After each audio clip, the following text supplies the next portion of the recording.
어떻게 이걸 막아야 될지. 죄송합니다. 저도 GMO를 연구했던 사람입니다. 죄송합니다. 제가 개발한. この一文字一文字が全部アミノ酸の名前なんです。略語ですけども。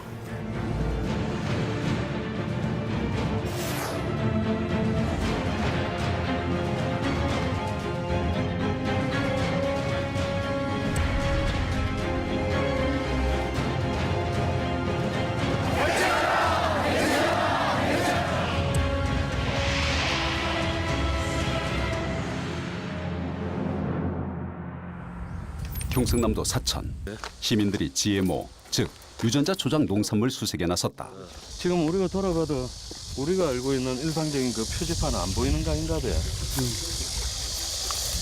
이거 들어오는데 전부 다 뭐 하고 있는지 또는 식량주권과 가장 큰 밀접한 관련을 가지는 벼에 대해서 GMO 시험 재배를 하고 있는지를 저희들이 직접 확인을 해야겠다. 진주에 GMO 벼 시험 재배지로 의심되는 곳이 있다는 정보가 입수됐다. 하지만 GMO 벼 재배의 흔적은 찾을 수 없었다. 지금 이게 그런데 유전자 조작 배어 시험인지 아무런 표시가 없으니까. 사천시 용현면에 GMO 시험 재배지가 있다는 제보가 들어왔다. 이번에는 제대로 찾았다. GMO 격리 포장 경상대학교 농장이었다.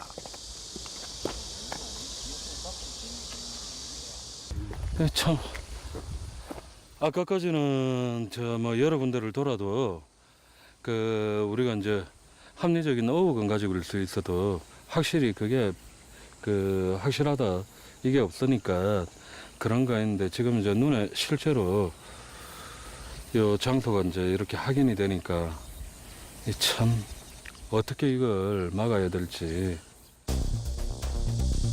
차단망도 없는 펜스 안 각종 GMO 벼들이 자라고 있었다.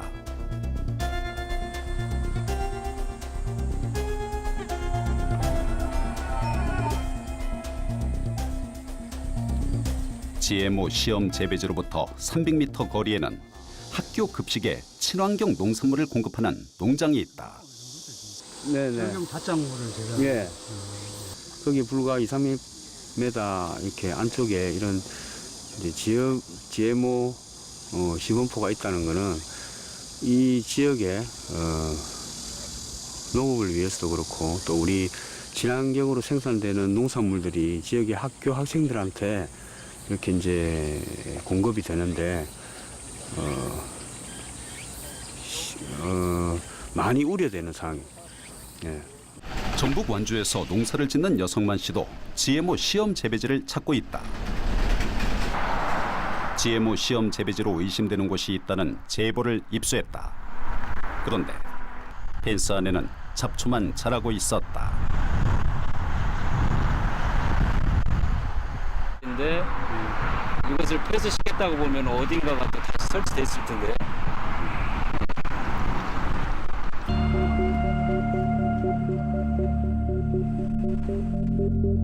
GMO 단지는 뜻밖에도 전주 시내 농촌진흥청 농업유전자원 센터 안에 조성돼 있었다.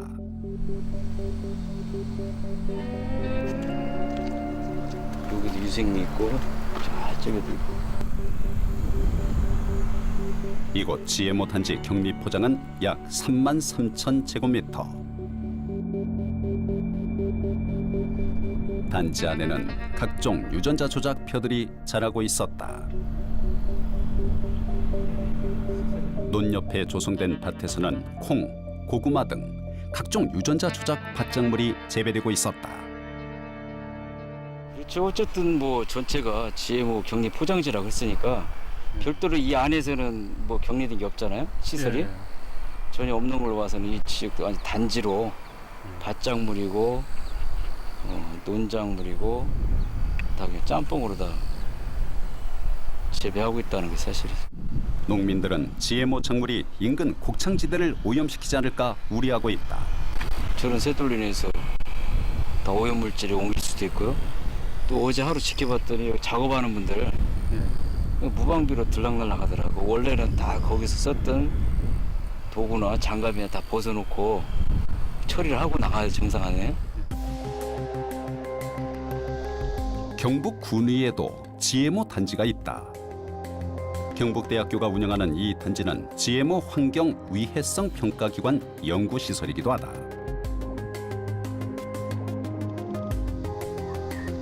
펜스한 GMO 벼들은 이삭을 내밀고 꽃을 피우고 있었다.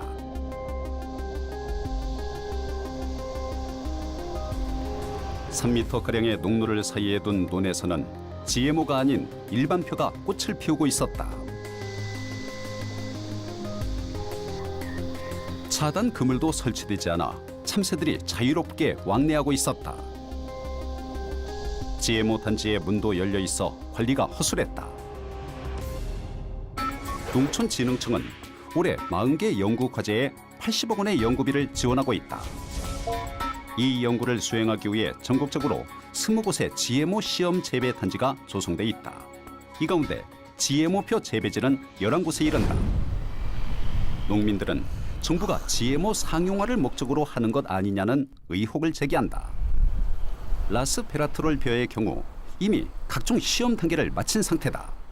지금은 이제 사실 국민적 공감대 형성이 먼저 돼야 되기 때문에 그까지는 신청을 안 할 것입니다. 그러니까 평가 단계에서 심사 단계를 넘어가게 되는데 심사 단계까지도 지금 안 갈 계획입니다. 네, 심사 신청을 안 안 하실 할 것이다. 거다. 예. 네, 지금부터 신청할 계획이 없다. 예. 그건 이제 국민적인 공감대가 형성이 될 때 국민들께서 워낙 우려하시는 게 커서 농촌진흥청은 GMO 벼를 상용화할 계획이 없다고 밝혀왔다.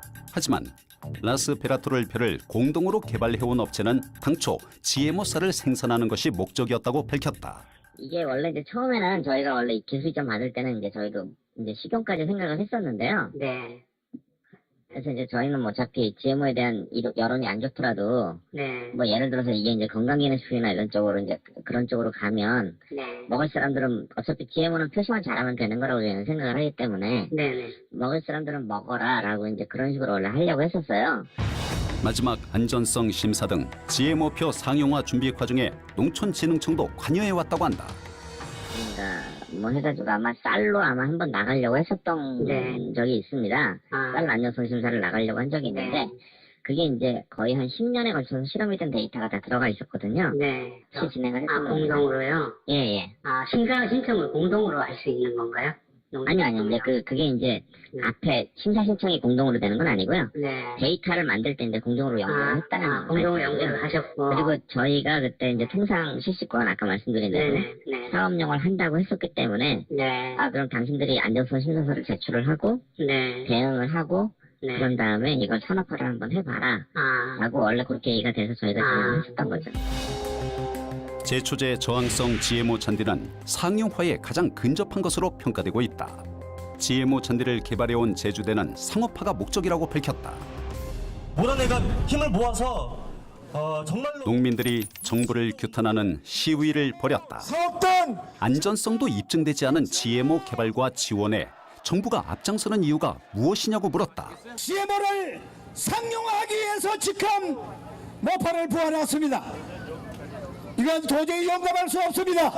이것은 GMO라는 것이 얼마만큼 나쁘다는 것을 알아야 되는데 이게 진흥청에서 여기까지 사실 GMO 진흥청이 내려가고 GMO를 여기다가 시험 예배를 한다는 건 말도 아니죠. 이건 있을 수가 없는 일이에요. 더더군다나 GM별을 개발한 데는 잘못돼 있어요. 다른 건 그냥 저거 우리 주식이잖아요. 그러한 일을 해왔기 때문에 주식을 어떻게 학자로서 나라에서 그 앞장서서 사람들이 하는 일을 잘 알고 있기 때문에 앞으로 그 학자들이 스스로 양심 선언하고 이 GMO 있을 수 없는 이야기. 일단 GMO가 최소한 우리나라에서는 재배되지 않았으면 좋겠어요. 수입하는 것도 굉장히 마음에 안 드는데 안전성이 확보되지 않은 그런 먹을거리를 내 아이들에게 먹이는 것이 굉장히 불안하고 GMO 상용화와 GMO 식품에 대한 불안감이 커지는 가운데 GMO를 연구해온 한 학자가 양심 선언을 했다. 감자 박사로 유명한 이막태 교수였다. 이렇게 많은 분들 이렇게 와주셔서 감사드리고요. 저는 강원대학교에 있습니다. 그래서 몇 달 전까지만 해도 저는 GMO를 연구하는 사람이었습니다. 근데 어느 분과 어느 책을 만나서 감자에 미친 사람이 GMO에 도른 사람이 되어버렸습니다. 자, 이건 제가 한 겁니다. 양심 선언회의죠, 뭐. 죄송합니다. 저도 GMO를 연구했던 사람입니다. 제초제라는 게 뭐냐 그러면요. 이막태 교수는 GMO가 안전하다는 거대 기업의 논리는 사실이 아니며 자신도 속아서 GMO를 개발했다고 폭로했다.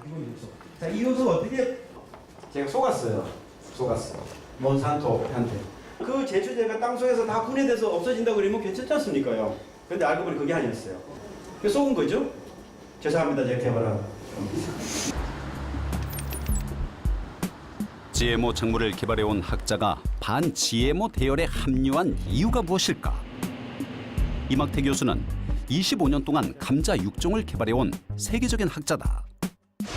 그가 개발한 각종 기능성 컬러 감자는 세계적으로 호평받고 있다. 임 교수는 제초제 저항성 브로콜리, 제초제 저항성 감자 등 유전자 조작 작물도 개발해 특허 등록을 내기도 했다. 한국을 대표하는 GMO 학자가 양심 선언을 하게 된 계기가 무엇인지 물어봤다. 저도 GMO 옹호자였고 그리고 유전자 제조업이라는 강의를 직접 지금 대학에서 하고 있습니다. 그 유전자 제조업의 대부분의 내용이 GMO 관련 내용이 상당히 많습니다. 그런데 어느 책에도 GMO에 대한 논란이 있을 때는 도덕적인 윤리 문제만 나오고 있지 과학적으로 이러이러한 데이터들이 문제가 된다고 나온 책은 아무도 없습니다. 그래서 저도 모르고 있다가 결국은 오로지 선생님의 그 GMO 책을 보고 거기에 300여 편의 그 논문을 제가 다시 한번 검토해 보는 과정에서 GMO가 엄청난 인류의 재앙을 불러일으킬 수 있는 그런 괴물이라는 생각을 하게 되었습니다. 한국의 GMO 재앙을 보고 통곡하다는 GMO에 관한 수많은 논문을 인용하고 있다. 임 교수는 이 책에 소개된 논문을 직접 찾아 읽고 GMO에 대한 인식을 바꾸었다고 한다. 유전자 조작이란 종이 다른 생물의 유전자를 작물에 투입해 새로운 성질을 갖게 하는 것이다. 그 유전자가 어떻게 변이할지 모르기 때문에 GMO는 그 자체로 위험하다고 한다. 벽을 뚫고 싹 들어가는데 세포벽은 싹 아물어요. 아무는데 문제는 그 안에 수백 개, 수천 개 유전자가 들어가서 동시에 모든 염색체를 다 공격한다는 거죠. 그게 문제라는 거죠. 자, 그렇게 만드는 단백질들이 변형되고 이게 돌연변이가 나오고 암세포가 될 수 있다는 게 바로 그겁니다. 왜냐하면 임 교수는 GMO를 함부로 퍼뜨렸다간 돌이킬 수 없는 재앙을 초래한다고 경고했다. 근데 몰래 시험 재배를 하고 그리고 시험 재배를 한다는 것 자체는 엄청난 이거는 우리나라 생태계를 완전히 파괴시킬 수 있는 그런 위험 요소를 갖고 있거든요.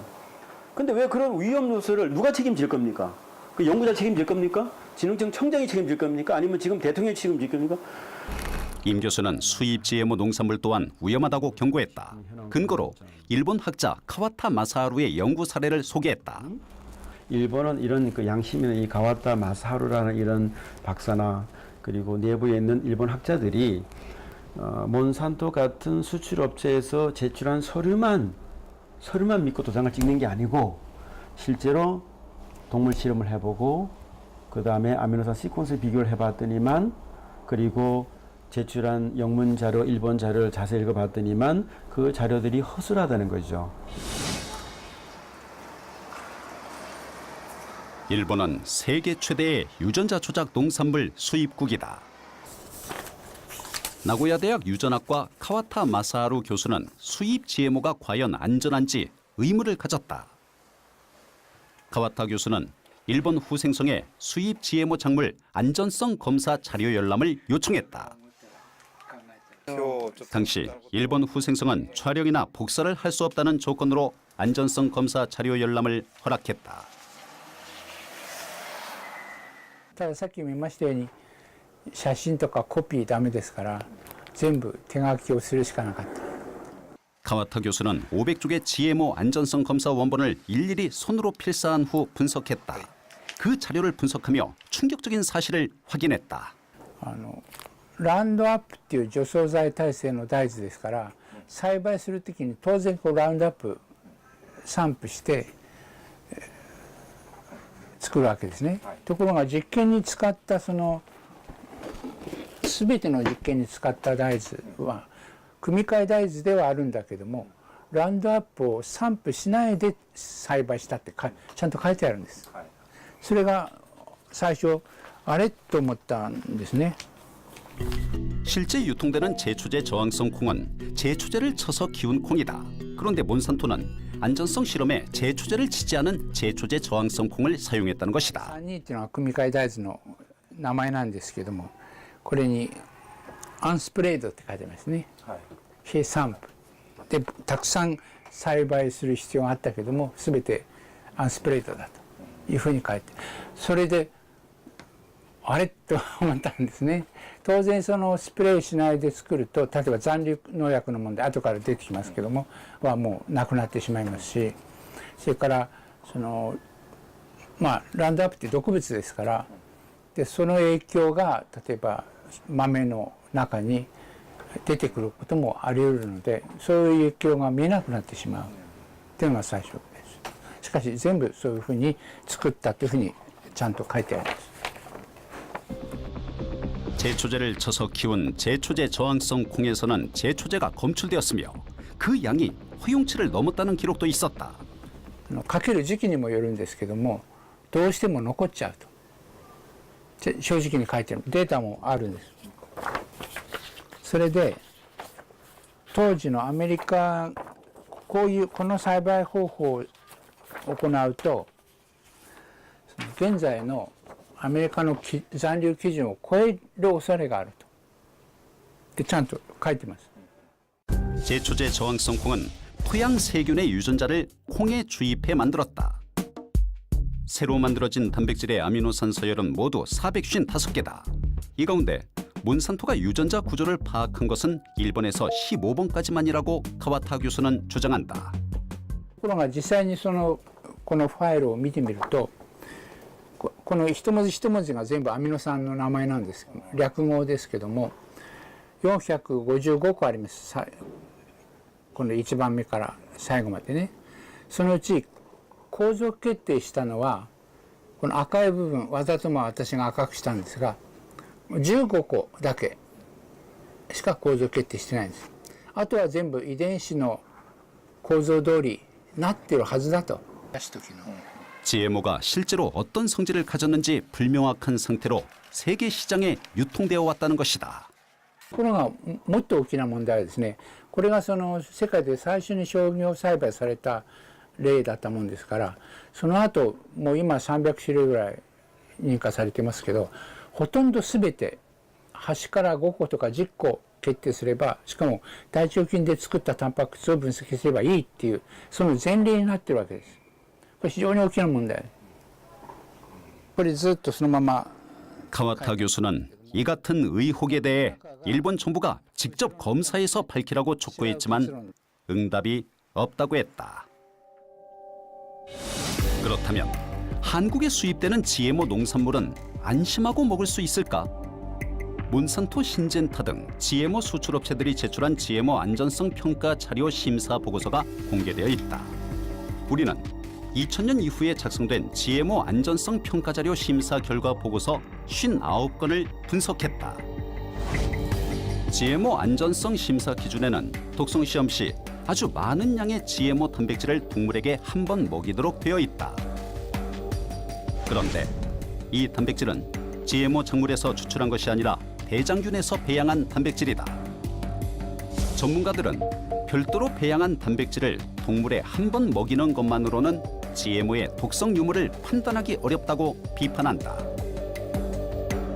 잘 안 맞죠. 왜냐하면 일반적인 어떤 독성 실험에는 그 먹이에다가 먹여갖고 계속해서 그걸 먹으면서 3개월 왜 합니까? 그러면 3개월 하는 이유가 그 기간 동안에 계속해서 거기에 진전되는 과정들 보면서, 왜냐하면 동물도 그렇지만 또 식물도 마찬가지로 나름 면역 체계가 발동하거든요. 왜냐하면 어떤 이물질이 오게 되면은 우리가 그거를 방어하려는 여러 가지 면역 시스템들이 작동하는데, 그게 작동 막 싸우다가 지면은 그게 암이 되는 거고, 이겨내면은 그게 암이 안 되고 정상적으로 이제 되는 거죠.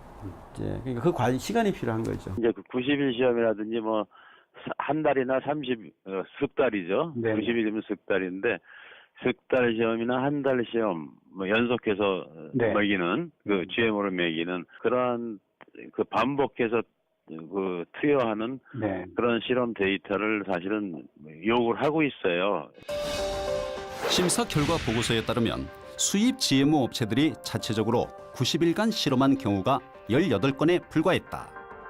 56일 1건, 28일 1건, 14일 투여 실험을 한 경우가 3건이었고 단백질 1회 투여 실험만 실시한 경우가 16건이나 되었다.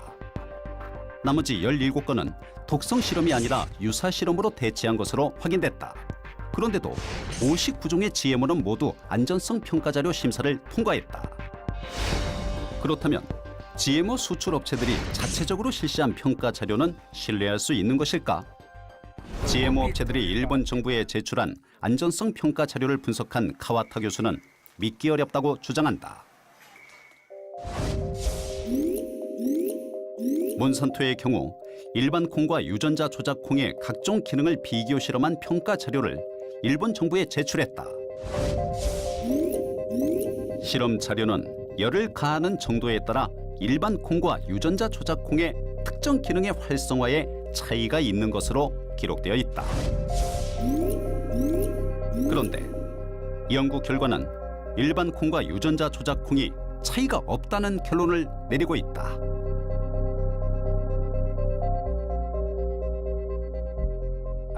ウレアーゼっていうこれ尿素どうしても細胞の中にできますからそれを分解する酵素なんですけどもそれも加熱前は一緒なんですけども加熱するとこんなに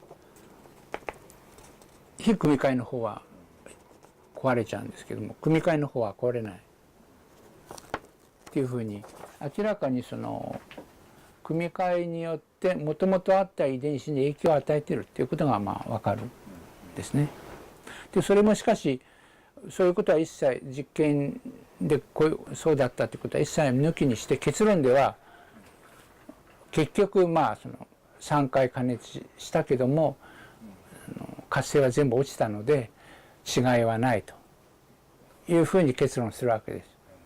だから実験は科学的にちゃんとやるんですけどもその結論が先に決まってるっていうか 결국 GMO의 안전성을 입증하기 위해서는 수입국이 직접 안전성 검사를 할 수밖에 없다. GMO 업체가 제출한 안전성 평가자료 심사 외에 실제 전문가들이 독성 실험을 한 적이 있는지 물었다.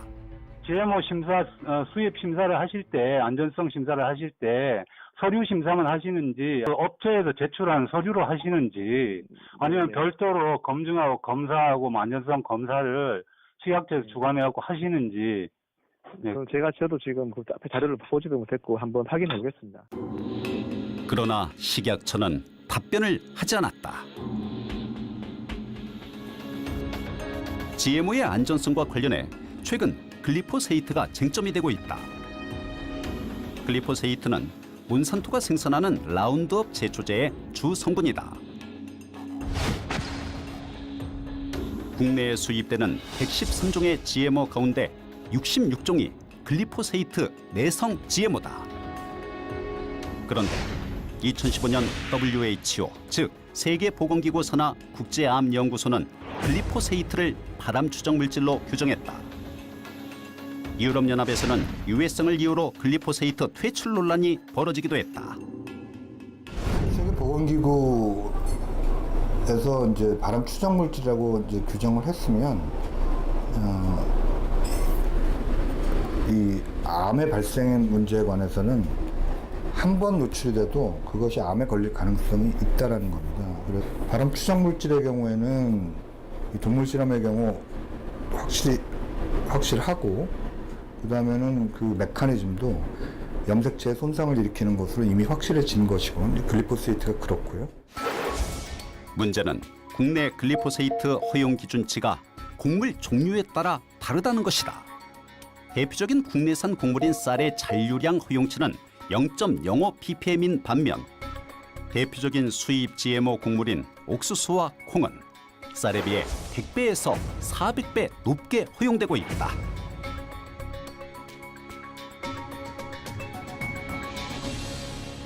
어떤 거는 이제 다른 기준도 다 보시면 아시겠지만 어떤 거는 뭐 12대 1고 어떤 거는 0.05가 되는 거고 네, 이렇게 돼 있는데 이제 다른 나라도 다 마찬가지입니다. 이제 예를 들면 그 병해충 방제에 그 이제 필요한 농도가 있을 거 있지 않겠습니까? 그 이제 그 농도에서 이제 살포했을 때 위해가 안 되는 수준이면 뭐 사실 약효가 뭐 10ppm에서 만약에 나타난다면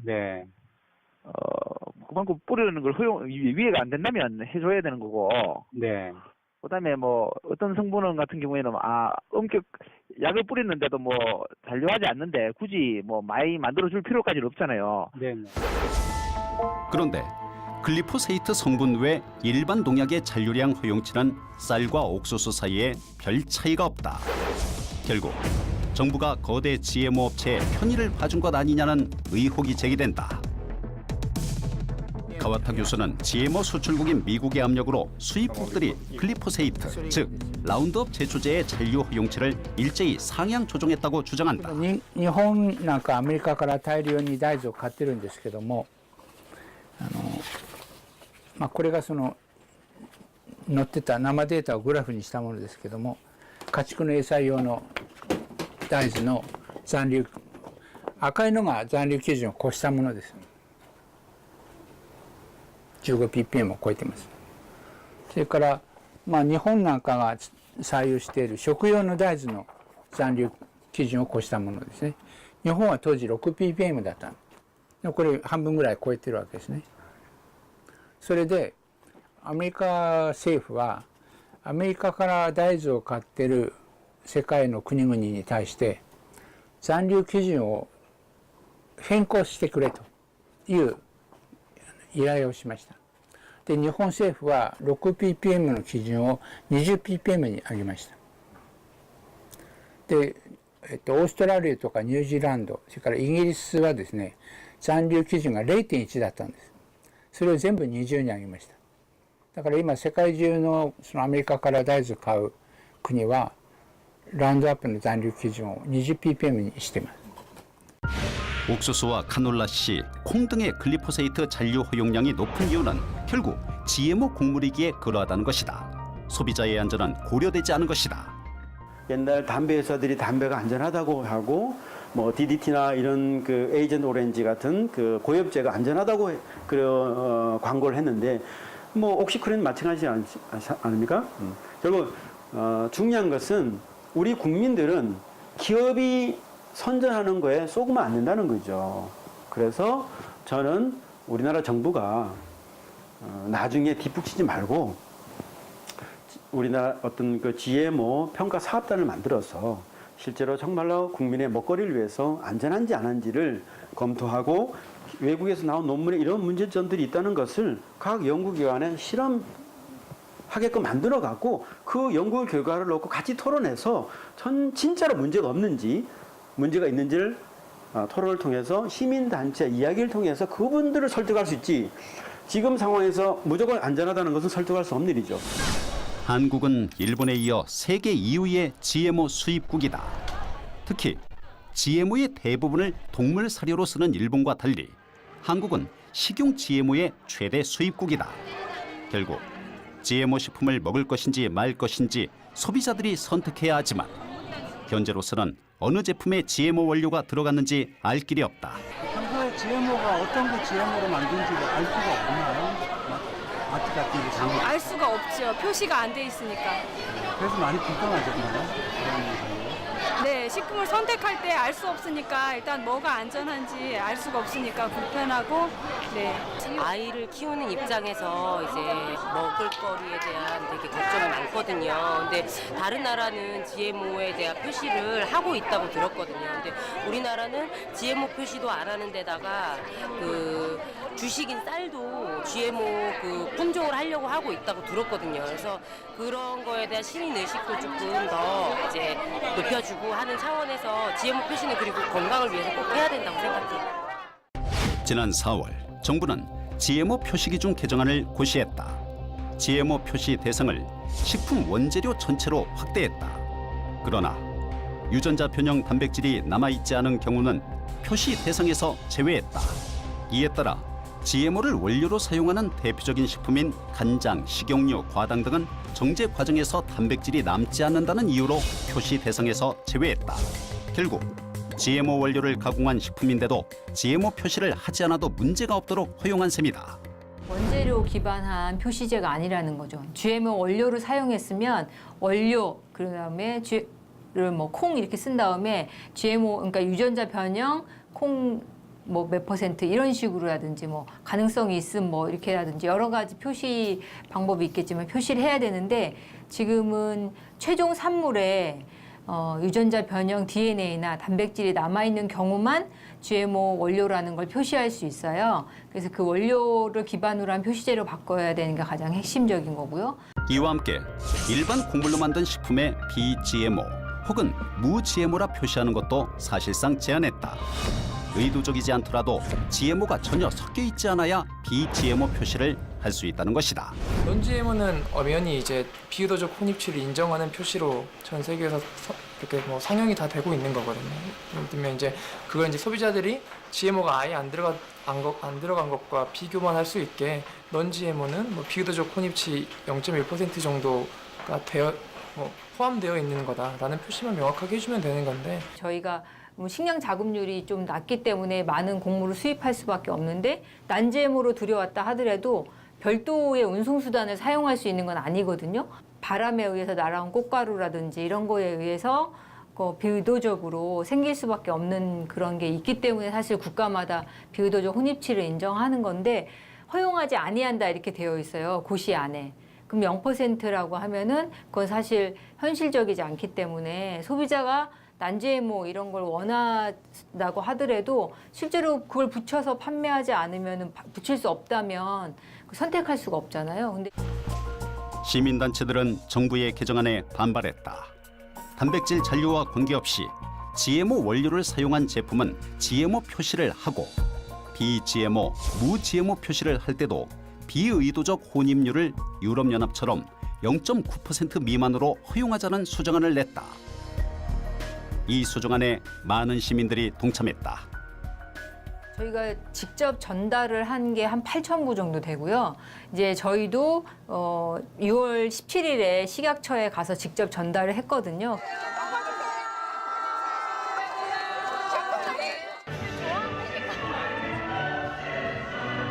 이와 함께 GMO 완전 표시제 입법 청원 운동도 벌이고 있다. 수많은 시민들이 GMO 표시제를 개정하자는 서명에 동참했다.